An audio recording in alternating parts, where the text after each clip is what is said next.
Good morning, good afternoon, or good evening, wherever you are tuning in from. Welcome to your daily dose of the most compelling and sometimes scandalous news from the world of books, film, and intellectual property. Today, we're diving into a controversy that has sent shockwaves through the publishing industry, questioning the very definition of truth in nonfiction. We're talking about Raynor Winn's best-selling memoir, Zero the Salt Path, which is now facing serious allegations of fabrication and misleading information, leading her publisher, Penguin, to defend its due diligence. Get ready, because the line between memoir and fiction just got a whole lot blurrier, and a multi-million-dollar empire built on a poignant story is now under intense scrutiny. In the world of nonfiction, memoirs are often celebrated for their raw honesty and the intimate glimpse they provide into extraordinary lives. Readers connect with these stories on a deeply personal level, trusting that the events recounted are true. So when a best-selling memoir, one that has sold millions of copies and inspired a major film adaptation, faces serious allegations of factual inaccuracies and misrepresentation, it sends ripples of concern through the literary world and among its devoted readership. This is precisely the storm currently engulfing Raynor Winn's acclaimed book, The Salt Path. The controversy exploded recently following a bombshell investigation by The Observer, a prominent English newspaper. Their report meticulously detailed claims that Winn had either fabricated or provided misleading information about several crucial elements of her 2018 nonfiction bestseller. These aren't minor discrepancies. They strike at the very heart of the book's foundational narrative, the catalyst for the couple's transformative journey. The core of The Salt Path and its recent poignant film adaptation revolves around the story of a couple who embark on the arduous 630-mile southwest coast path in the UK after tragically losing their home. The book presents this loss as a consequence of a disastrous business deal, an unfortunate turn of events that forces them into homelessness and onto the winding coastal trail. However, the Observer's investigation presents a starkly different and far more troubling account.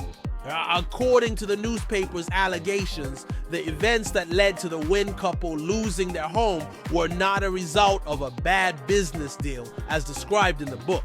Instead, the Observer claims that the couple's home was lost after Raynor Winn herself had allegedly defrauded her employer of a substantial sum, $64,000. This is a shocking accusation that fundamentally alters the narrative of victimhood and misfortune presented in the memoir. The report further detailed that to pay back the money Winn had been accused of stealing, the couple had to borrow £100,000. It was when this significant loan was subsequently called in that their home was ultimately repossessed. This paints a picture of financial ruin stemming not from external misfortune, but from alleged internal misconduct. A far more complex and morally ambiguous origin story than the one presented to millions of readers. The Observer's investigation didn't stop at the financial circumstances surrounding the loss of their home. It also raised serious questions about the medical claims made in the book regarding Winn's husband, Moth.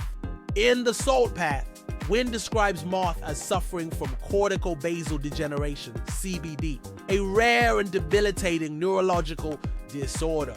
However, the Observer stated that it has spoken to medical experts who are highly skeptical about Moth having CBD as described. Their skepticism stemmed from several key points: his unusually long survival after diagnosis, a noticeable lack of acute symptoms often associated with the progression of CBD, and most notably, his apparent ability to reverse these symptoms through their journey on the path.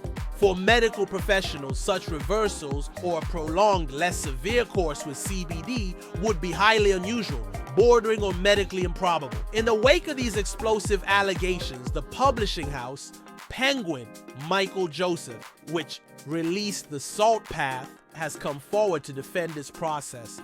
In a statement issued to BBC News, the publisher stated, Penguin Michael Joseph published The Salt Path in 2018, and like many readers, we were moved and inspired by Raynor's story and its message of hope.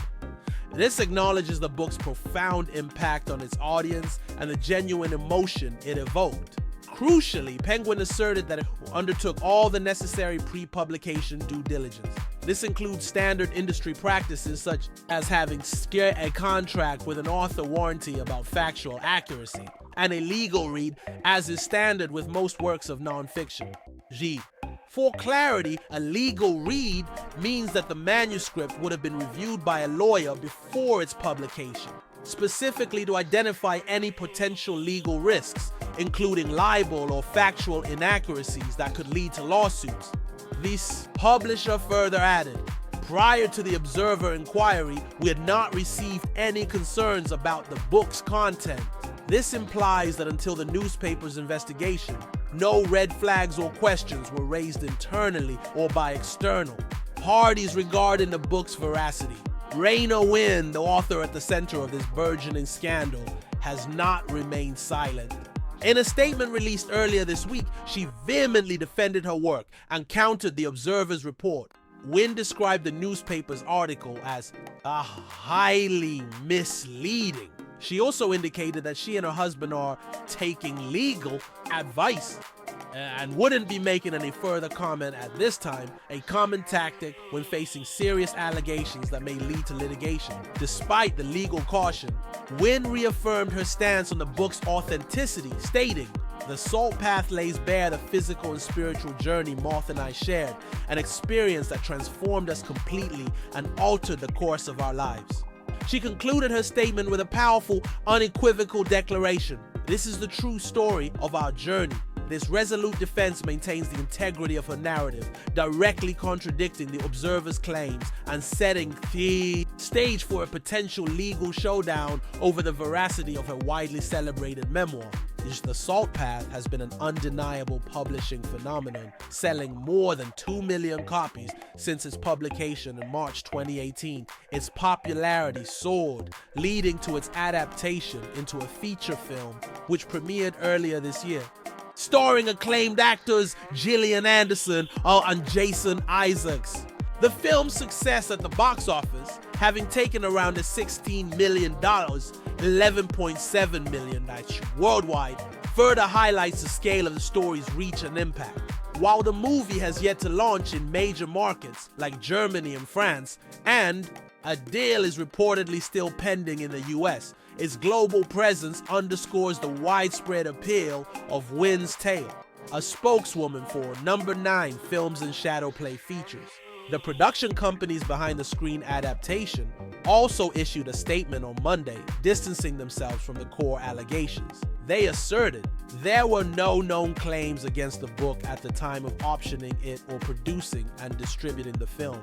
As their statement called the movie a faithful adaptation of the book that we optioned, adding that they undertook all necessary due diligence before acquiring the book. They concluded by reiterating that here the allegations made in The Observer relate to the book and are a matter for the author Raynor Winn, and confirmed they have passed any related correspondence to Winn and her agent. This response clearly shifts the onus of proving factual accuracy back onto the author. The repercussions of the Observer's article have been swift and significant, extending beyond the publishing and film industries to affect Winn's public engagements and charitable affiliations. After the article's publication, the charity Spine, which provides support to people living with corticobasal degeneration, CBD, the very condition Moth Winn was said to have in the book, and which had previously worked with Raynor, and Moth Winn issued a concerning statement. The charity declared that too many questions currently remain unanswered regarding the veracity of the medical claims. As a result, PSPA announced it had made the decision to terminate our relationship with the family. Now, this is a powerful move from a medical charity, indicating that the allegations have cast sufficient doubt to warrant severing professional ties, underscoring the seriousness of the medical claims being challenged, further impacting Winn's public presence. She has also been forced to withdraw from the forthcoming Salt Lines tour. This tour would have seen her perform readings alongside the popular folk music act Gig Spanner Big Band B1 during a series of scheduled UK dates. A statement from Winn's legal team confirmed her withdrawal, explaining that the author was deeply sorry to let down those who were planning to attend the Saltlines tour. But while this process is ongoing, she will be unable to take part. The cancellation of a public tour, citing ongoing process, likely legal consultation, indicates the considerable pressure and scrutiny Winn and is currently facing. This controversy opens a wider discussion about the responsibility of authors in non-fiction, the due diligence performed by publishers, and the public's right to expect factual accuracy in memoirs. While creative license is often accepted in storytelling, the fundamental premise of a memoir rests on its basis in truth. When that foundation is shaken, it can profoundly impact how readers perceive the work and its author. The case of The Salt Path will undoubtedly be watched closely by literary critics, legal experts, and the millions of readers who were captivated by Raynor Winn's compelling and now controversial story. The question remains, how will these serious allegations impact the legacy of a book once hailed as an inspiring testament to human resilience? The answer will unfold as both sides prepare for what promises to be a complex and significant legal battle over truth and narrative. And that's the latest on the escalating controversy surrounding The Salt Path. From allegations of fabrication to severed charity ties, this story is far from over. We'll be keeping a close eye on any further developments as both sides prepare for a potentially very public dispute over truth in storytelling. Until next time, stay vigilant, and we'll see you then.